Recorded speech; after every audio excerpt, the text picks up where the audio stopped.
Wagwan, everybody. I am your Jamaican queen, Miss Y.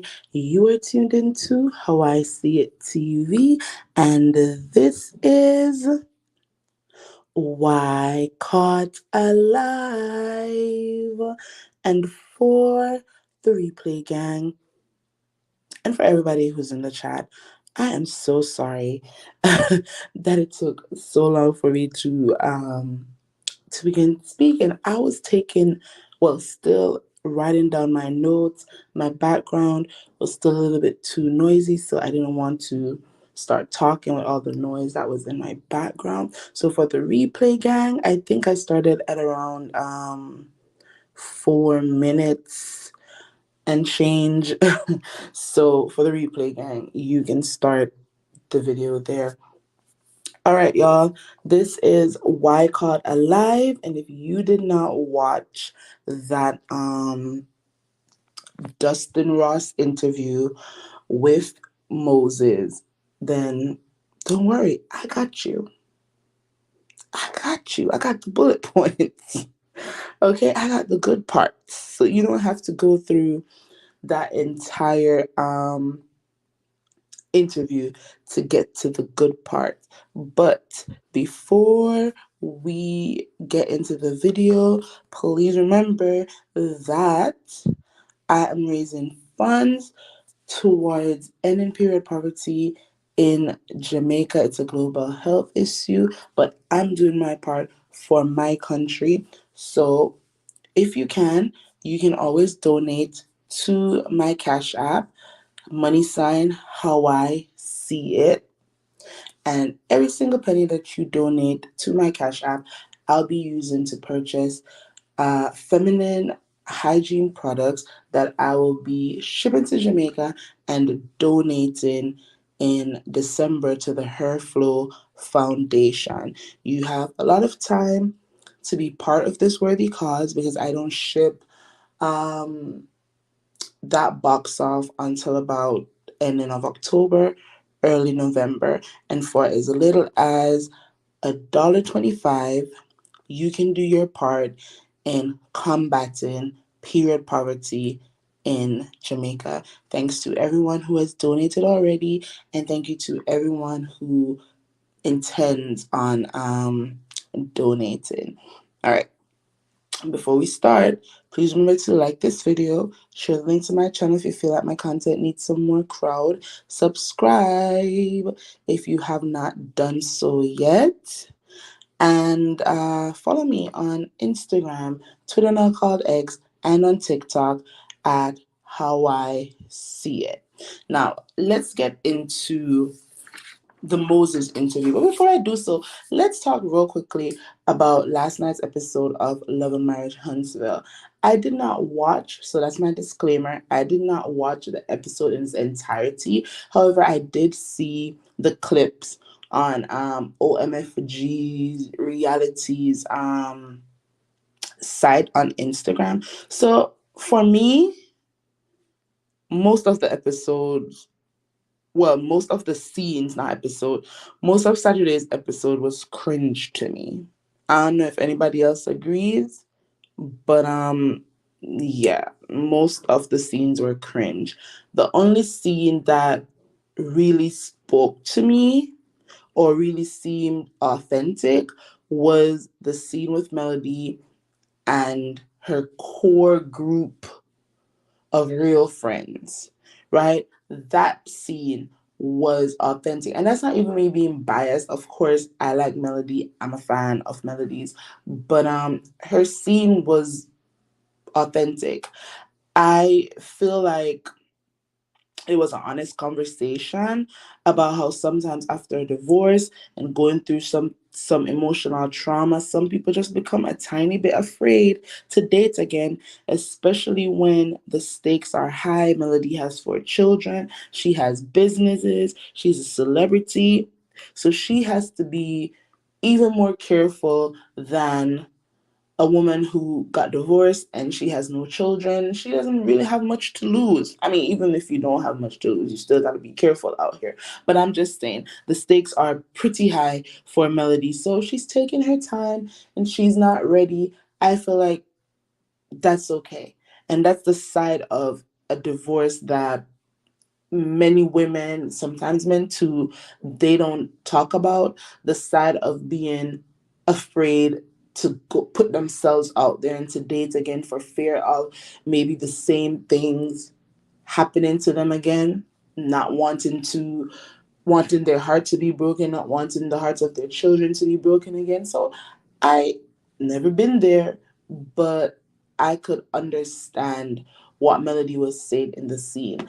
As for everybody else, the scene with Tisha and Trish, it seemed forced, it seemed awkward.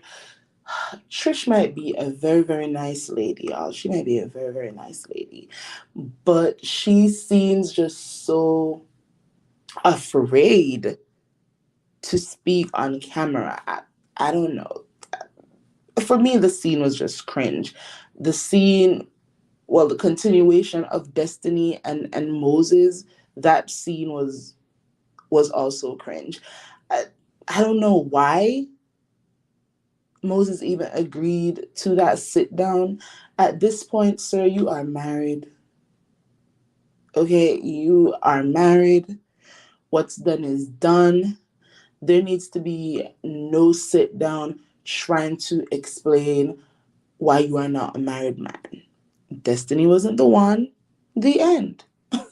You should not have agreed to come on this show. Y'all could have done IG Live. Y'all could have done some YouTube interviews. Sunny is a whole producer out here. Y'all could have created your own YouTube channel to share your narrative. If that's really what y'all wanted to do, was to explain how y'all got together, y'all could have done that with a Sunny and Moses YouTube channel. And we would have accepted that for what it was and would have kept it moving. Being on the show, in my opinion, Sunny being on the show, for me, it seems like a huge conflict of interest. And I might not see it for Destiny, but when it comes to a producer who has a little bit of inside knowledge into her life and some of the things that she was dealing with at the time that Sunny was her producer, to have that producer now become a castmate, having all that tea in the chamber, and obviously Sunny is willing to use all that information that she has on Destiny. We've seen it in the interviews that she's done. We've seen it in the scene that she did with Kimmy and Tisha, saying, you know, how much money she gave to Destiny and blah blah blah. So we see that Sunny is willing to use whatever information she has on Destiny from the time she was Destiny's producer against her. And so I feel like that's a conflict of interest. And I blame Carlos.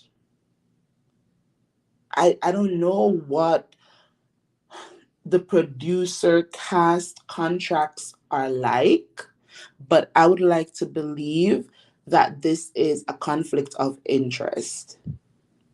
It wasn't there some NDA signed where the producer can't speak on anything that the cast has said to them. But now you have this producer on the show as a cast member weaponizing some of the information that she has about Destiny. I don't know. It feels icky.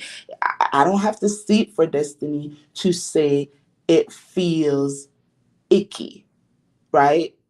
And it brings into question, you know, if another producer, let's say Melody has a woman producer, and this producer ends up marrying someone on the cast, let's say, God forbid, Martell. And now this producer, and Martell isn't kicked off the show, and this producer now becomes a cast member. Can this producer now use whatever information Melody was giving her during the time of filming against Melody? Like, these are the questions that I'm asking now, because listen, the truth, y'all, is sometimes what did they say? Stranger than fiction.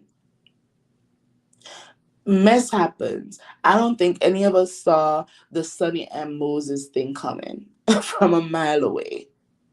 So I don't know. I don't know. There's something just icky about this. And it's not even so much Sonny's fault or Moses' fault or Destiny's fault. I just feel like from an administrative standpoint, Kingdom Reign Entertainment, I don't know. I'm gonna ask somebody what the legal ramifications of this could possibly be. Like the emotional wear and tear of it all on Destiny. I don't know. There's just something icky about this. This seems, it yells to me conflict of interest. And wherever there's a conflict of interest, y'all, there can always be a lawsuit. Okay? So I'll just leave it right there. The scene with Stormy, Martell, and Trish, it seemed like that scene was created so that we could be introduced to the mess between Trish and Martell. Because there's no reason for Martell to be in Stormy's house to talk about Stormy having uh, a lovers and friends party. It was weird. That scene was weird, right? And for me, if a man walks in that I had some dealings with and he's acting like he doesn't know me, well, I don't know you either. It was just, all of it was cringe from what I saw of the clips. Thank God for Melody Cherie, who gave us a decent scene because everybody else's scene was cringe. All right? But while the show was cringe, Moses was over there on YouTube, on Carlos King's YouTube channel, interviewing with Dustin Ross, and he was dropping piping, y'all, piping hot tea about Destiny. Now, let me put my little banner up because the opinions expressed herein are solely my own and should not be deemed as facts. I bear no responsibility for thoughts and opinions of those engaging with the content in this live chat or the comment section. Shout out to the replay gang. All right. Um Y'all, please remember, like the video, share the link to my channel if you feel like my content needs some more crowd, if you feel like some more people need to be in this live. Please share the link for me. Thank you very much. It's an impromptu live, so I'm not expecting a lot of people to be here. And subscribe if you have not done so yet. All right. This is Why Caught Alive, and we are talking about Moses doing an interview with Dustin Ross. All right. So Dustin asks Moses about the origins of his and Destiny's relationship. And he said they met through a mutual friend. Destiny was working for Delta Airlines at the time. So I guess she had frequent flyer miles, y'all. I don't remember what year he said they met. However, they met through a friend. He said that at the time when he first met Destiny, he had a girlfriend. He was in a relationship, and he said that Destiny was fully aware that he was in a relationship, but she still wanted to deal with him.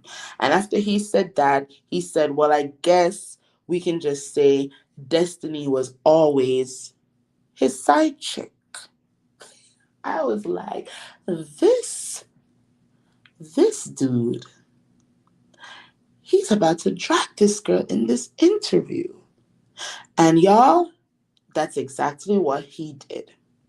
So, first shots fired, he said Destiny was always his side chick. For the 15 years that they've been intertwined, they've been entangled, Destiny has either been a side chick or it was always a friends with benefits type of relationship. She was never the main squeeze. He said that they never had like a committed relationship. It was always she's either a side chick or she was, in his world, a friend with benefits. They kept communicating over the 15 years that they knew each other for. She would fly into St. Louis to see him because she had, I guess, frequent flyer miles working with Delta Airlines. Was Destiny a hair hostess? Or was she like, the people who work at the front desk?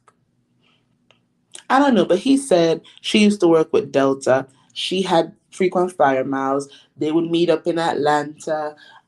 She would come out to St. Louis to spend time with him. But during these times, he said he always had a girlfriend, and Destiny was fully aware of this. I wanted Dustin to ask Moses if there was any overlap, if there's any overlap um while he was married, right? Because Sonny told us that Moses got a divorce in 2018, and she alluded to the fact, I'm not going to say the fact, she alluded to it probably meaning that Destiny was messing around with Moses while he was married. Because 15 years, they've known each other for 15 years, and he just got a divorce in 2018. When did he get married? And he's saying that he met her when he had a girlfriend. Did this girlfriend become his wife? At what window of time did he get married? And was he still messing around with Destiny while he was married? Like, inquiring minds would like to know. I would like to know. Because something isn't adding up. And I know it's not just me. So I wish that Dustin had asked that question. I don't know if, I don't know what happened there, but I was fully expecting Dustin to ask that question because Moses mentioned that he was married. And then he goes into, Dustin asks him, you know, if basically if he and Destiny were messing around while Destiny was married to LeBeric. And what he said was that when he found, they would talk here and there, and then when he found out that Destiny was married, he asked Destiny for a picture of LeBeric, which I thought was super weird. Like, why are you asking for a picture of this man? And then why is she sending the picture to you in the first place? But I digress. So he said that Destiny sends him a picture of LeBeric, I think when she was engaged, he said. And the first thing he said he thought when he saw the picture of LeBeric was that LeBeric isn't Destiny's type. I think he was trying to say Destiny's type was more of a thug type, maybe like himself. He didn't feel like LeBeric was a fly dude. So he didn't feel like the relationship, the marriage was going to last. That's what he said in his mind. So I think he always felt like, yeah, Destiny was going to circle back to him, even if she was engaged, even if she got married. That's what the man said. All right, not me. I'm giving you the cliff notes from this interview. So he breaks down once again the timeline of the last time he saw Destiny, and when he told her that they should just continue to be friends, and when he started pursuing and then dating Sonny. So here is Moses' breakdown of the timeline. So he says that the last time he saw Destiny in person,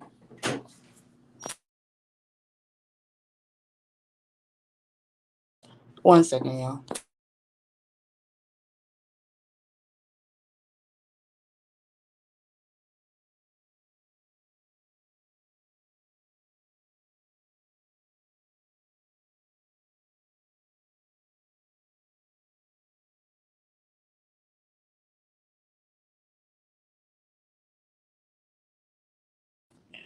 Sorry about that, y'all.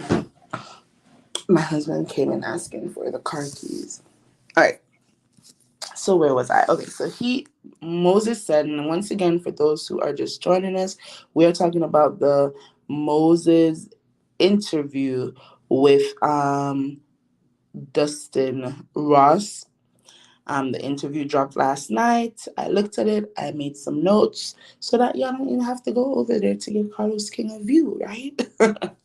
So, anyways, Moses says that the last time he saw Destiny in person was January 3rd, 2023.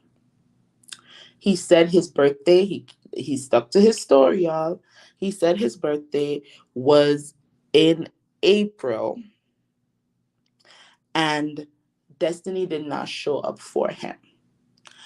And when she didn't show up for him, he felt like they should just be friends. They should just go back to the dance that they had been doing for the past 15 years, where they were basically just friends with benefits. And he told her that. He told her as much, like, let's be friends. He said at that point in time, he started to date around, started to weigh his options, but he admits that he was still texting her during this period because in his brain, he felt like they've been friends for 15 years. He knows that she has been going through a lot with lawsuits and court dates and financial stuff and whatever. So he just wanted to, I guess, keep her spirits high. He said he would text her like, good morning. His words were, he acknowledged her every day or almost every day. Those are his words, not mine. He just wanted to acknowledge her every day because he knew that she was going through some stuff and they had a 15-year friendship. So he said he would text her good morning. Good morning, sis, is what he said. That man said, I would text her good morning, sis. I, I giggled at that. And not because of any feelings I have towards Destiny, because I mean, I don't know this lady, but it was just funny. Like, sir, you're messaging her good morning, sis. Okay, whatever, if you say so. So he said he would text her good morning, he would text her good night, just to acknowledge her because he knew that she was going through a lot, right? Um, then he said he, before I do that, let me just continue with the timeline, right? Then he said he started pursuing Sunny in August of 2023. They hadn't started dating.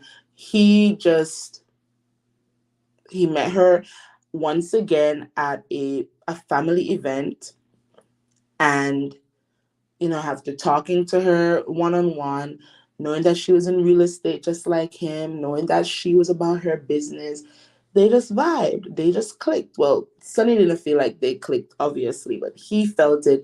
And so in August, he asked her to meet up with him so that they could chat. And what he wanted to chat about was, hey, I'm feeling you.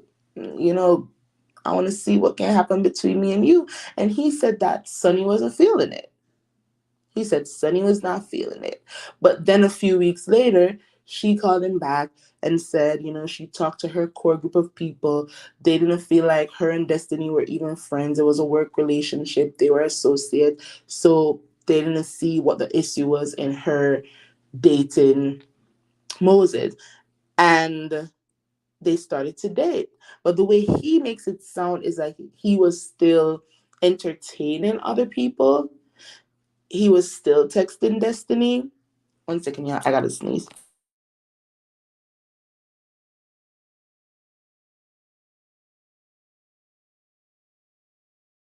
Excuse me. Y'all didn't hear that, but excuse me.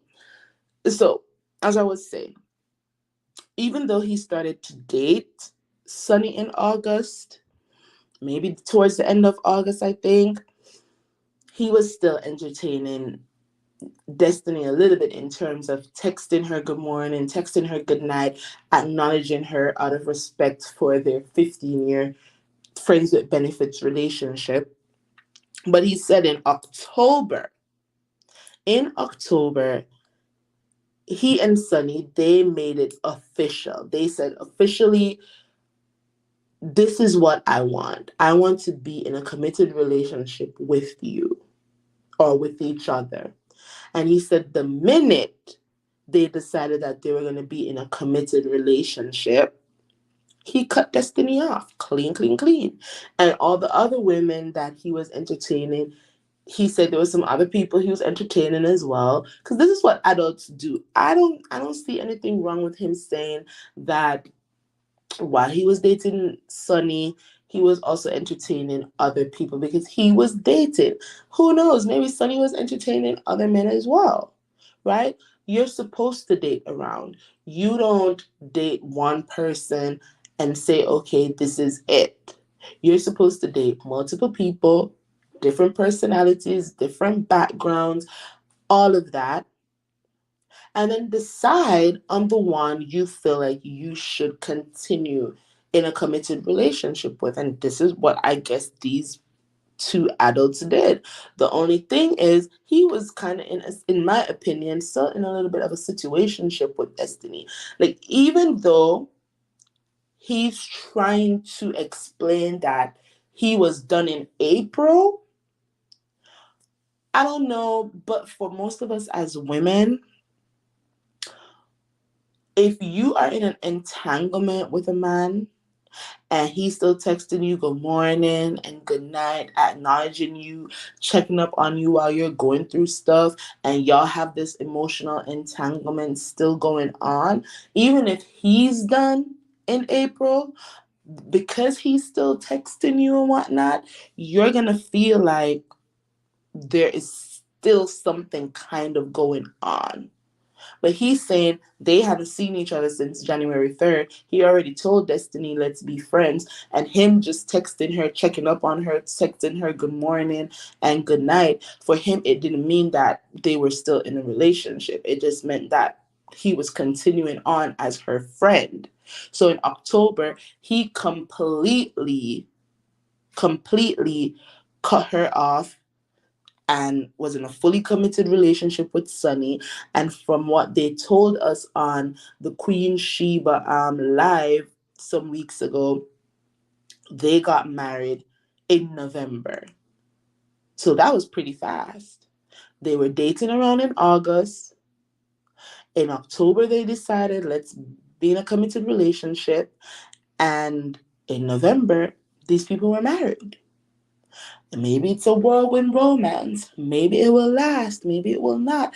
But this is their timeline, and they're sticking to it. From the second Sunny came out talking about this timeline on the Carlos King podcast live down there in Huntsville, this has been their timeline. And I was taught watching there's this show, y'all, I think it was on Fox, called Lie to Me, and it was about behavior analysts and body language experts who could tell if somebody was lying by just looking at certain things that they would do, their facial expressions, their body movements, stuff like that. And one of the things I learned from watching that show, and I don't know how true it is, but they say that you know that somebody is telling the truth when they add to the story that they're telling. Somebody who is lying, they are going to stick to the same script for fear of being caught in their lie. But somebody who is telling the truth, they're going to give variations of the same story, right? And they're going to add new information every time they tell the story, because new information from their experience or whatnot is popping into their brain every time that they tell the story. So for me, every time Sunny and Moses tell the story, they add new information to it, which validates what they're saying. In my opinion, it might not be right, but I feel like they are being honest. He has maintained that he was wrong for not reaching out to Destiny and saying, hey, I know I've been texting you good morning and good night every day, but just so you know, You remember your producer, Sonny? Yeah, I'm dealing with her. He maintains that he was wrong for that. Out of respect for their 15-year on again, off again, friends with benefits situation, he feels like he should have given Destiny the heads up, whether she would like it or not. He should have given her the heads up before the news broke on social media.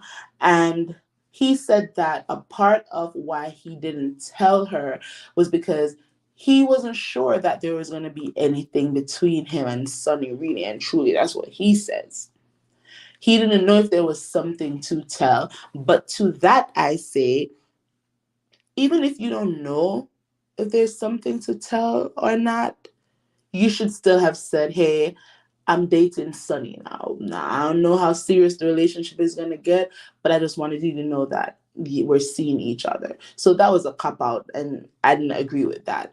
He felt like he didn't want to add to Destiny's plate. She was hurting. She was going through the custody battle with the Liberic court cases and all of that, and he didn't want to add to whatever pain she was going through at the time. Her dad was going through stuff. He said she was going through a lot. And while he's trying to move on with his life, he was also trying to protect her feelings. And that could be true. Human beings are very complex individuals. So that could absolutely be true. He might not have wanted to be with her in a romantic sense anymore, but from a platonic standpoint, he still wanted to protect her. It could be the truth. But this is what he's saying. He didn't want to hurt her. So that is why, or add to her plate at the time, because she was going through a lot. So that is why he didn't immediately tell her about him and Sonny dating. But it is what it is now. They are married. Now, let's get into some other tea, right? In terms of when he met Sonny, he said he literally only met Sonny twice before they met up again in St. Louis at that family function, right? So he said he met Sonny once at a dinner that he hosted for Destiny, her birthday dinner or something. And then again, he met Sonny at the Monica show that Sonny had booked both Destiny and Melody for. And he said on both those occasions when he met Sonny, he wasn't looking at her like, dang, this girl's fine. I should get with her. He said it was not on that. It was literally like in passing. Hi, hello, went about their business. Went to the Monica show. He said Sonny gave him his armband to get into the venue, and it was a hi, hello, bye situation once again, and they kept it moving. Right? It was never any long conversation, no discussion about Destiny or their relationship, none of that. It was literally, hello, nice seeing you, and I'm gonna go about my business. But then when they met in a space where they're like, oh my God, yeah, we've met before. Wow, we have all these people in common. You grew up with my cousins. Wow, I didn't know that. You know my dad. Wow, I didn't know that. Small world. Oh, you're in real estate. I'm in real estate. Oh, you do business. I do business. When they met on that level, then a spark happened. Again, that could be true or it could be false. I'm just telling you what the man said in his interview with Dustin, that there was never any interlap between when he first met Sonny while he was dating Destiny at the time. None of that happened. They met each other in passing and while he was dating Destiny, and that was that. Now he gets into some of Destiny's business a little bit.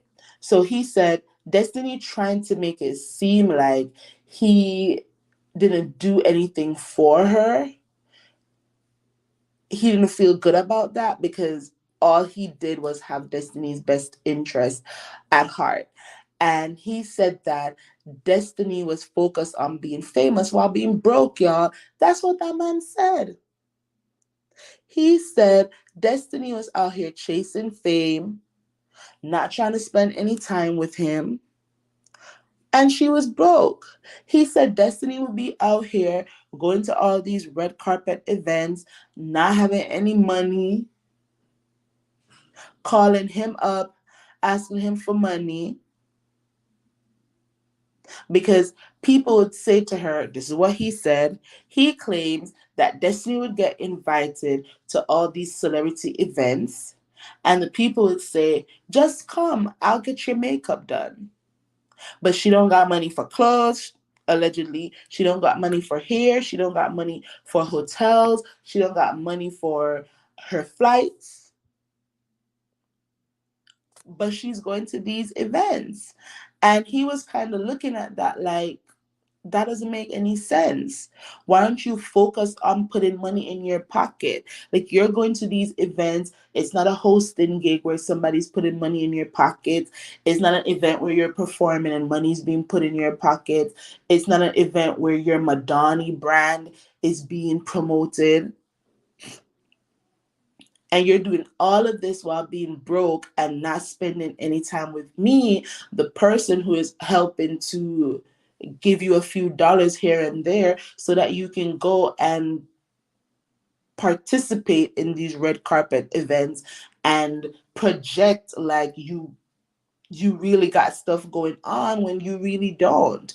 And I was like, and clutching my invisible pearls. Like, Moses, you didn't have to say all of that. And I'm not saying that's what he actually said, y'all, but that was the gist of it. He said Destiny was out here on red carpets with no money in her pocket, being invited to these places with no money in her pockets. Make it make sense. And I kind of agree with him. And I feel like when we monitor the social media landscape, y'all, we see all these celebrities from time to time on red carpets, in nice dresses, makeup well done. And we're like, ooh, they look good on the red carpet. Oh my God, they got a lot going on. They're at this event, they're at that event. But Moses just put it into perspective in this interview that sometimes some of these celebrities, they don't have anything going on. They're putting on a nice dress that you can get on consignment, I guess. Their makeup is done and their hair is done because somebody says, girl, if you can make it, if you can if you can pay for your flight and your hotel, then I can get your makeup done for you. But you don't have any money in your pocket and you're feeling like, if I'm on these red carpets and people see me on the red carpets, then maybe I can get some money in my pocket. But how? And he said that he was trying to speak wisdom into Destiny. Like he said with the Madani beauty store and her wanting to build out suites, he said that he was willing to help her to pay for that, but he didn't agree with her putting suites in a building that she didn't own. And he said that Destiny, I guess, wanted to have big D energy. I chuckled at that because she didn't want to listen to him. And we see what happened now. She was kicked out of that building. And I'm not saying allegedly because I heard Trinidad at some point read the court documents in black and white, public records, right? And Destiny herself told us she didn't own the building. So, girl, why are you trying to build out whole salon suites in this huge building that you don't own? And you're coming to us on this reality TV show before you got fired, wanting to talk to Marsau and Maurice about building some suites in the back of that beauty supply store, but you didn't own it right out. That wasn't smart. And he said that he was trying to tell her these things, but she did not want to listen to him. And we see if that's the truth, we see the consequence of her not listening to him. He also said that the house that Destiny used to live in, the house her and Leberick used to live in, um, I guess they had to split like the profit they made from selling that house. I guess community property.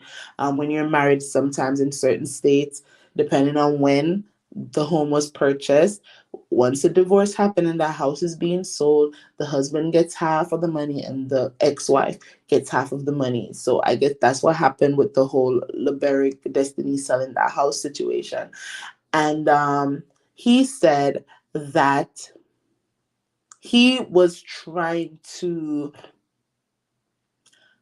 well, he said Destiny did not want to go down on the price for the house to get it sold. He said that she was being difficult, basically, that when they could have sold the house fast, gotten their money, she did not want to go down on the price. And if y'all recall, Destiny was once a realtor. She had her real estate license. Sorry, y'all, I'm stuffy.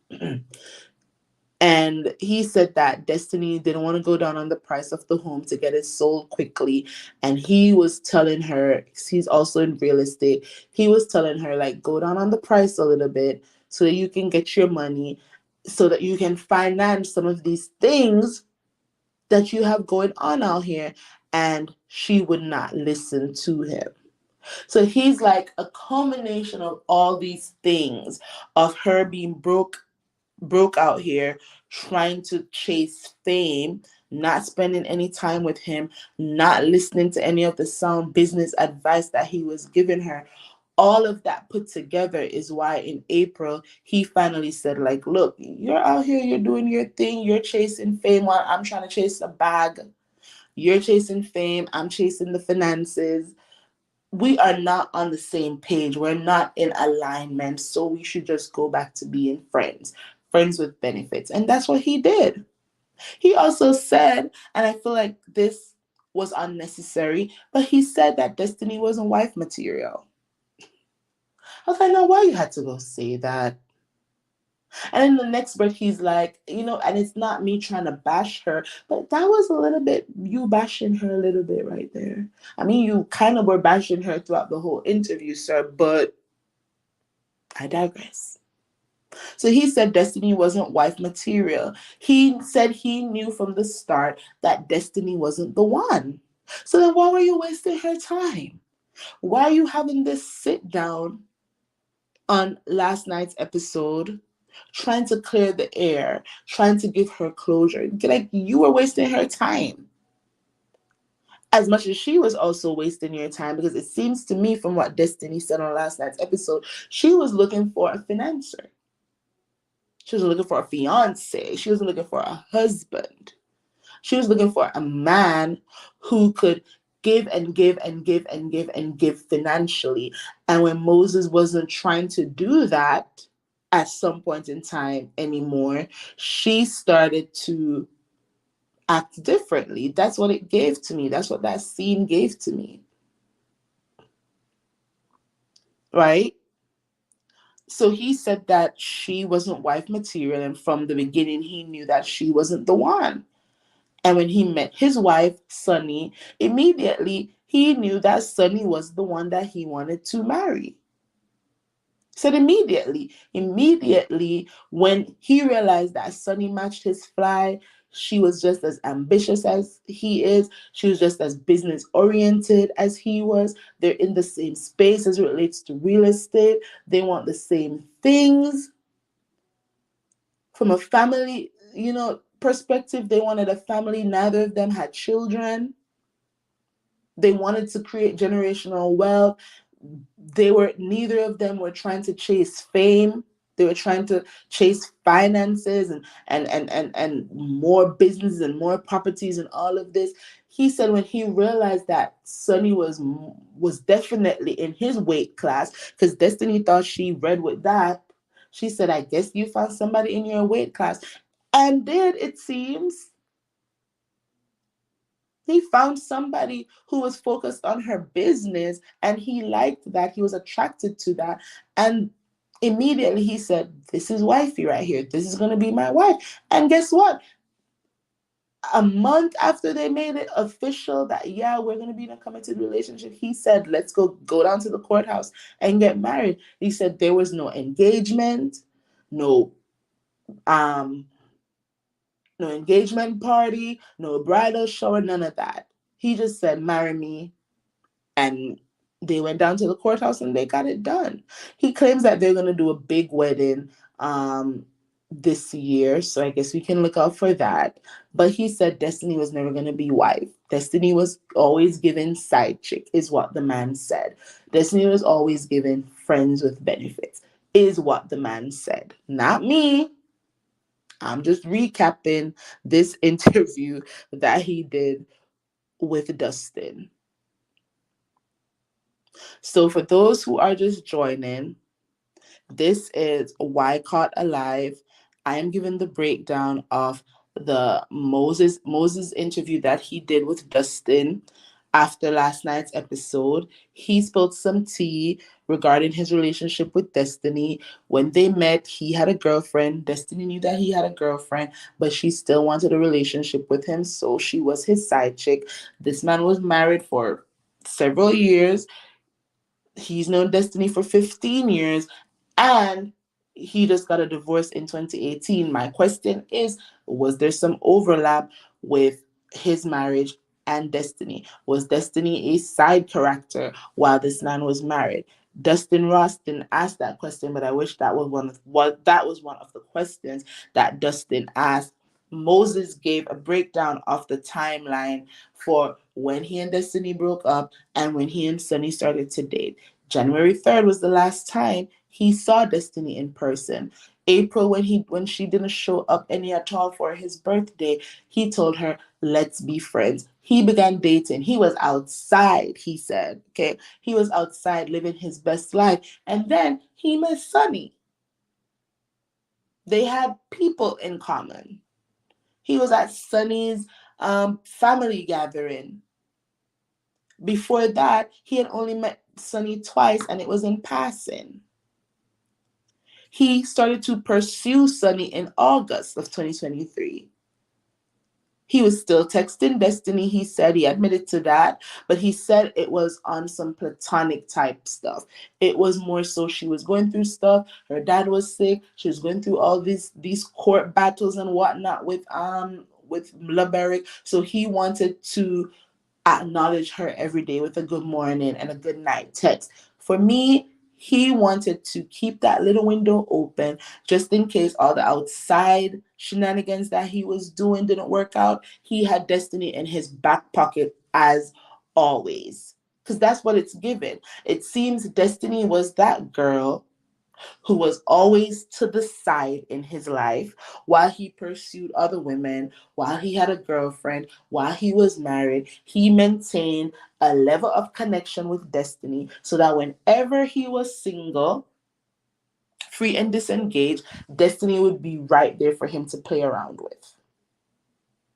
Right? That's what I feel like their situation is given. A situationship, side chick shenanigans, a man who understands that this woman is not going to be my wife because from the day I met her, she has been playing the role of my side chick. Allegedly. Because Destiny might have a whole nother story. But allegedly, this is what Moses is saying. That was the nature of their relationship. She was, to me, since she was a good time girl. He said they had a friends with benefits type of relationship.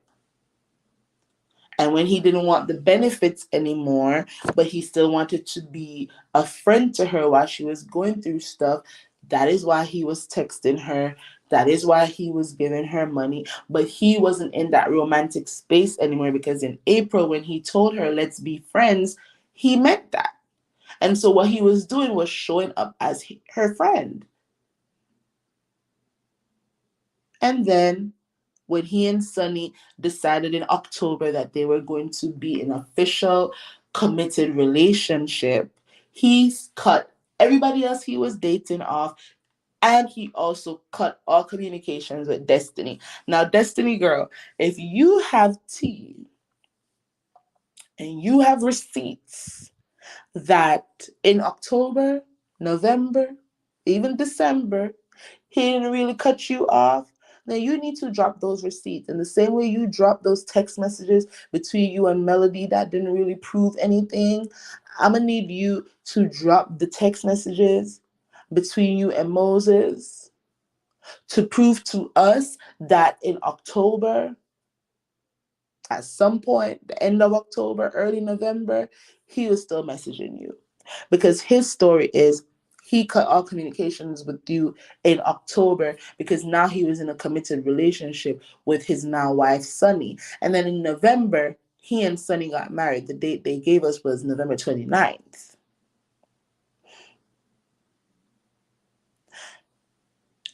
This is a quick recap for those who are just joining.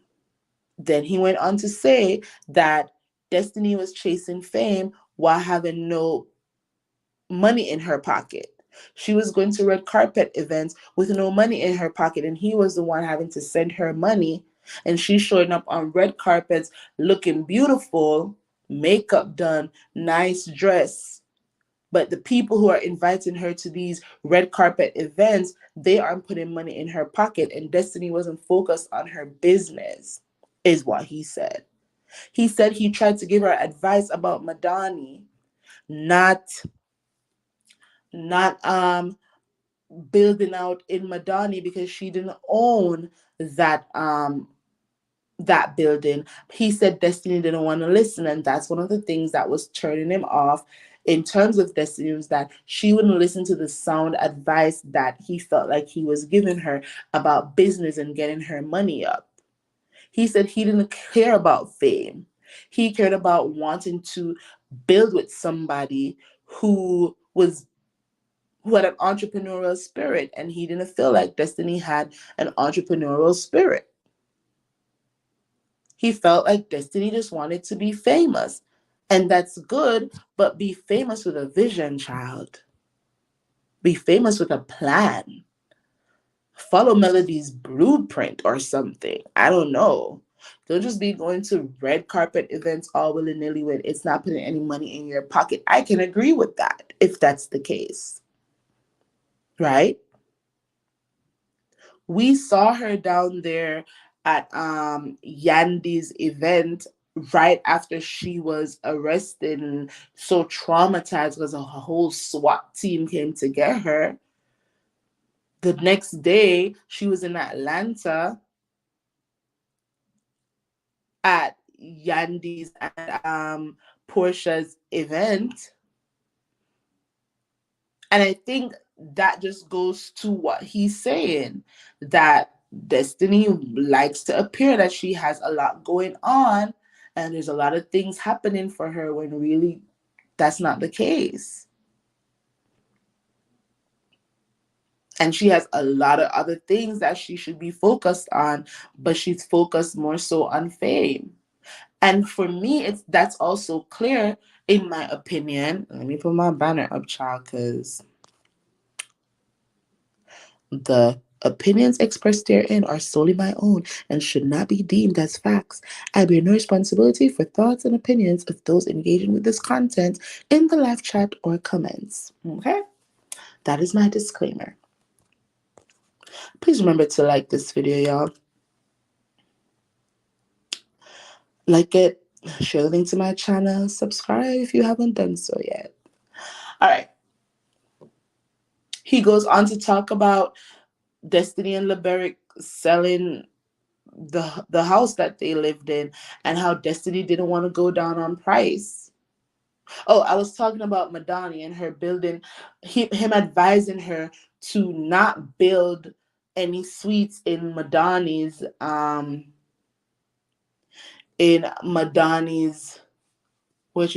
building, the building that Madani was in, because she didn't own the building. She didn't want to listen to him. He tried to tell her to hurry up and sell that house. Go down on the price if you need to, because the house, I guess, wasn't being sold quick enough and she needed money.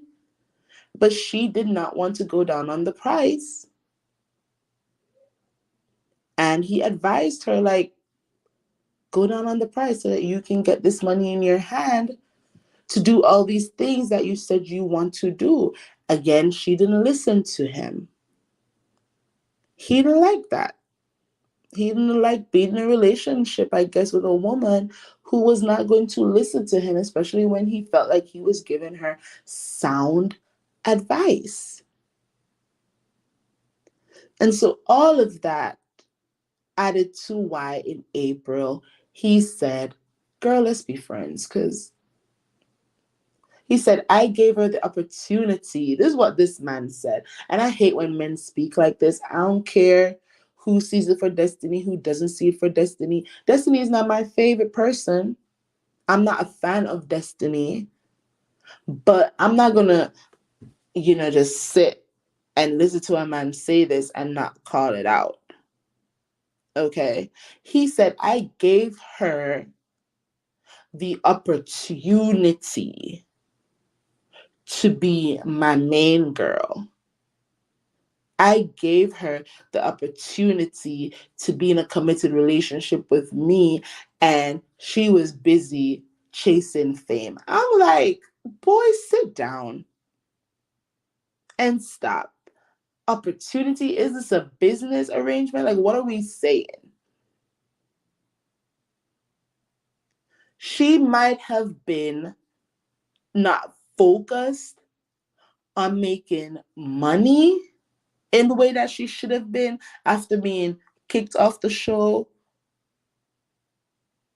not earning from that, Madani not really doing well. Yeah, she should have been more focused on business than she was on chasing fame and red carpets and stuff. But if in her mind, she felt like if I go to this event, I'll be able to network, I'll be able to meet people who can help me get into, who can help me get bookings for a show. I could probably meet this person who could get me on this reality show. I could meet this person who could help me to pitch my own reality show. Maybe that's what she was thinking. And that's also not a bad thing. How about advise her to put a pitch together? Instead of going to these different red carpet events, put a pitch together. Call up Carlos King. Say, hey, I have this idea. Well, I guess allegedly her and LeBeric back in the day had spent their $500 like Melody and Martel did back then to have that consultation. And I guess that didn't go anywhere. But either way, help her to figure out how she could balance or leverage her little celebrity status that she had, how she could balance that with running Madani. He said he was willing to finance certain things as it relates to Madani. Why not help her focus on finding a balance instead of saying, well, if you're not going to focus on me and focus on the advice that I'm giving you, then there can't be a relationship. I think that's some misogynistic stuff to say I gave her the opportunity. You are not a prize, sir. You are not a prize. The way how you're moving with Sunny and in this Destiny Sunny situation, you're really not a prize. And I'm not gonna speak negatively over these people's marriage. I hope it really works out. I hope it lasts for the long haul. But we have to admit that how it come to be was on some messy vibration. And I hope y'all get to clean that up. But y'all not gonna clean it up doing these types of interviews where y'all are you're airing Destiny's business out. It's tea for us, the content creators who are gonna do content about it, but it's still her real life, at the end of the day. And you're giving up information about her real life that we, as the viewers of Love and Marriage Huntsville, we're not privy to. We can speculate all we want, but I wasn't privy to the fact that Destiny was broke on these red carpets, having to fly herself out to these different events, and all people were willing to give her was makeup. I can get your makeup, I can get your face beat, but I can't pay for your airline ticket. I can't pay for your hair. I can't pay for your hotel. And then he's the one that has to step in and give her a little money here and there so that she can go to these events. Like, I didn't know that.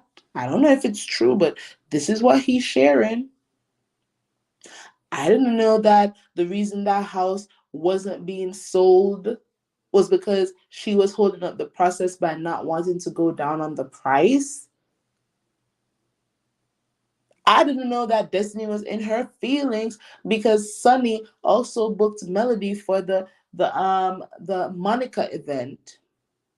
I didn't know that Sunny gave Destiny money for hair and makeup and dancers and outfits for that Monica show. We didn't know any of this.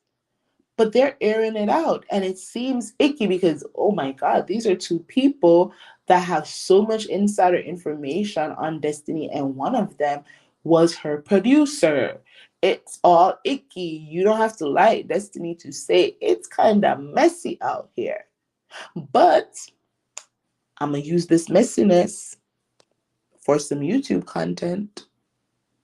Thank you very much. I'm going to state my opinion, and I'm going to leave it at that.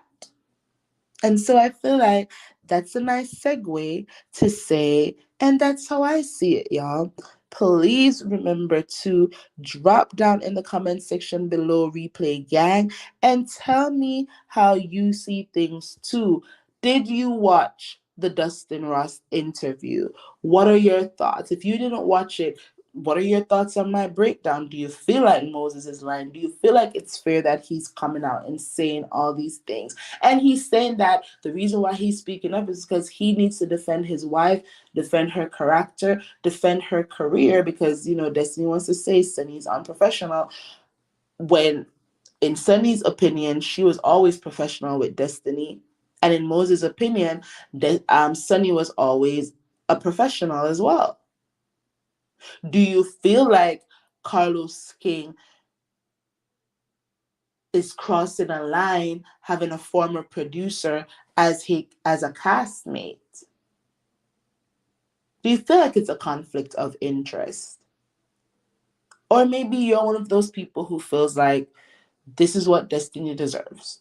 I don't know why she would deserve all of this, because none of this has anything to do with Melody.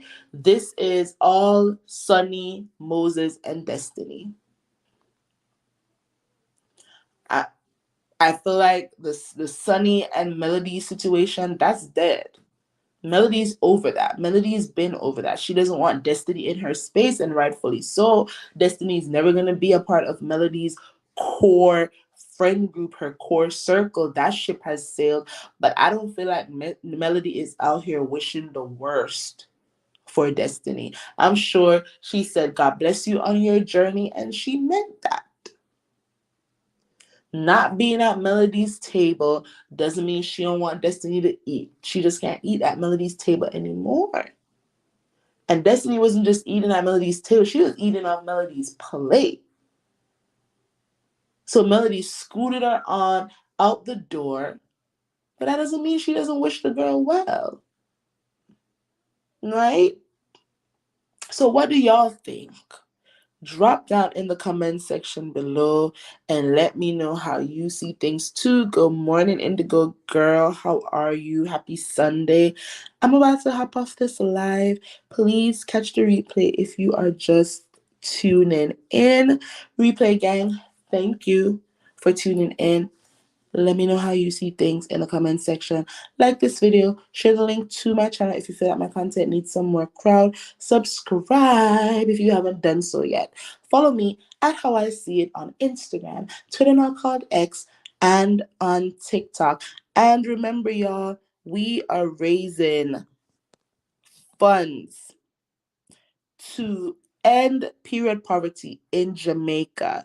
That is an initiative that I'm currently working on. So many of you have donated. I've bought so many feminine hygiene products already, and we want plenty, plenty, plenty, plenty, plenty, plenty more.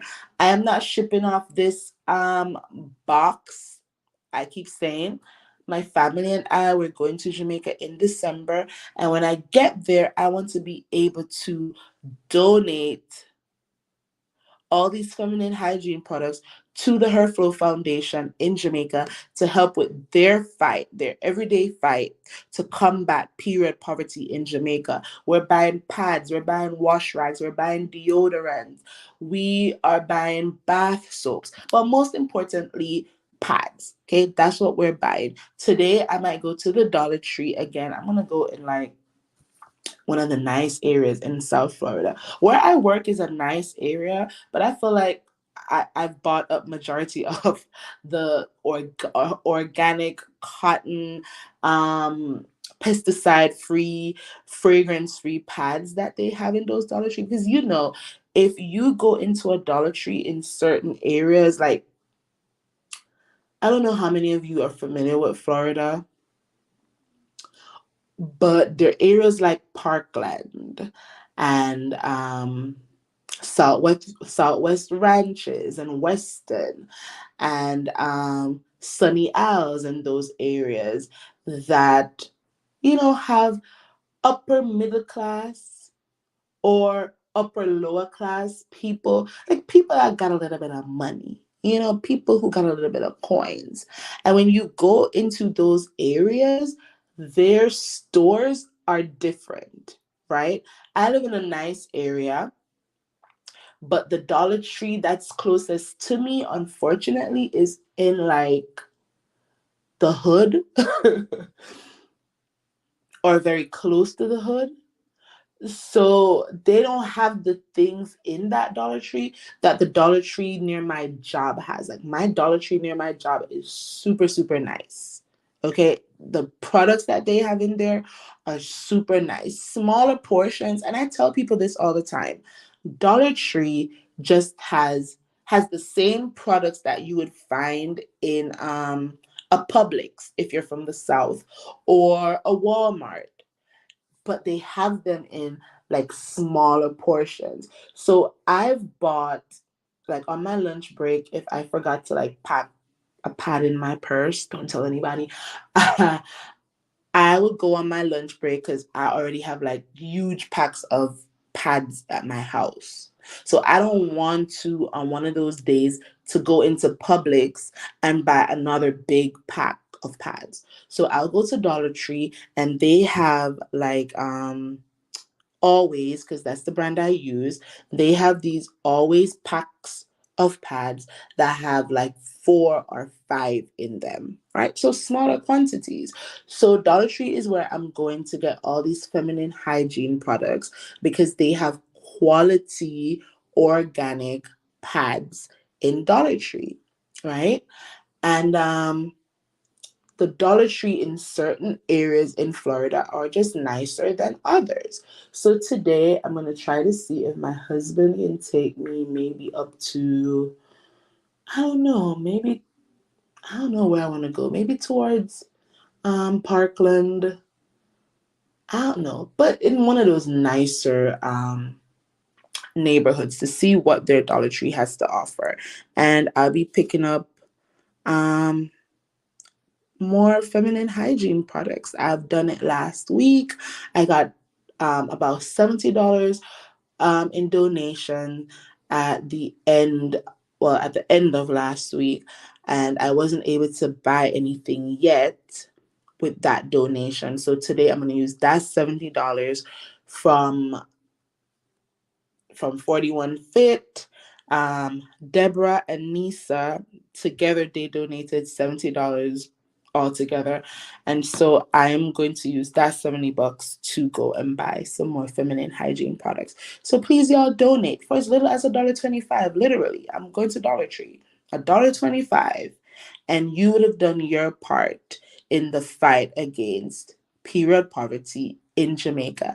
And in December, when I'm handing over these products, I'll be going live so that you can see what your contribution has done in this fight to end period poverty in Jamaica. Indigo girl, let me read your comment and then I'm gonna hop off.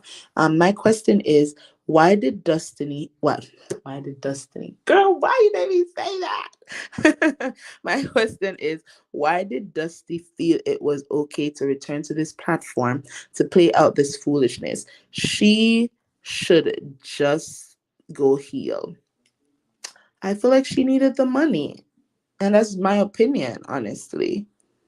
I feel like she needed the money, and it doesn't matter how much Carlos is paying those people, it's some income coming in. And of course, you can leverage the platform that is Love and Marriage Huntsville to do other things.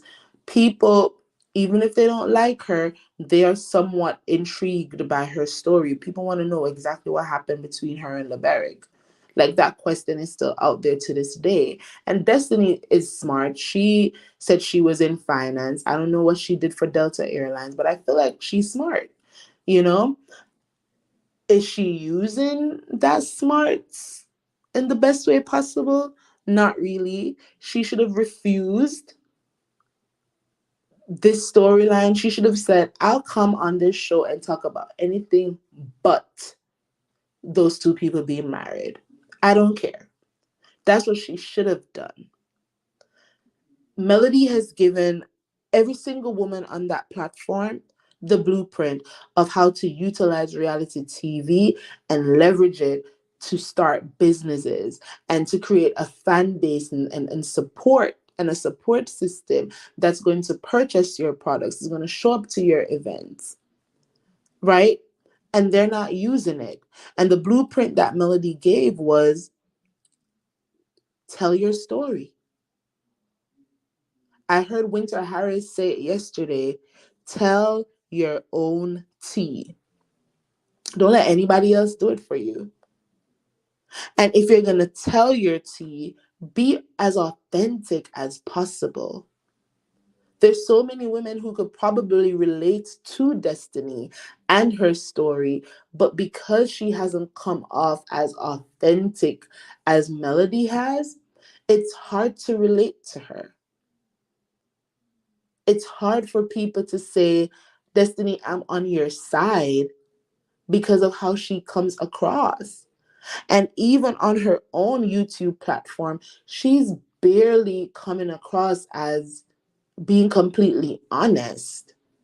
And it's bothersome, which is why I don't even go over to her platform, because if you're going to tell it, girl, just tell it all. And of course, she could probably tell it all and people still say she's lying. That's also a factor. But I think she's back on the show because she needed the platform that is Love and Marriage Huntsville. She needed it. She needed to use it to jump into other things, whether it's to relaunch Madani, whether it's to relaunch her music career, whether it's to get into acting. I don't know. Her YouTube channel, it got some views over there. You make money on YouTube. So that's why she's back. And obviously, I don't think she had a choice in whether or not to talk about the Moses and Sunny situation. I feel like her coming back was contingent on her being willing to have these confrontations, the confrontation with Moses and a confrontation with Sunny. I think that's what her contract says, in my opinion. That, okay, the last time you were on this show, you didn't want to talk about your life. You can't talk about LeBeric? Fine. He got a gag order on you? Fine. Moses don't have a gag order on you. Sunny doesn't have a gag order on you. So if you can't talk about your ex-husband, you sure are going to come on this show this time around and talk about your ex-boyfriend who's now married to your former producer. And they're willing to come to clear up whatever narrative you're going to spin. So This is how we're gonna set up the scene, Destiny. You're gonna have a one-on-one with Moses, and then you're gonna have a one-on-one with Sunny, and it's gonna be great TV, Destiny. It's gonna be great TV. I feel like that's what Carlos told her. And at first, Destiny said that she didn't agree. She didn't sign that contract because she didn't want to do it.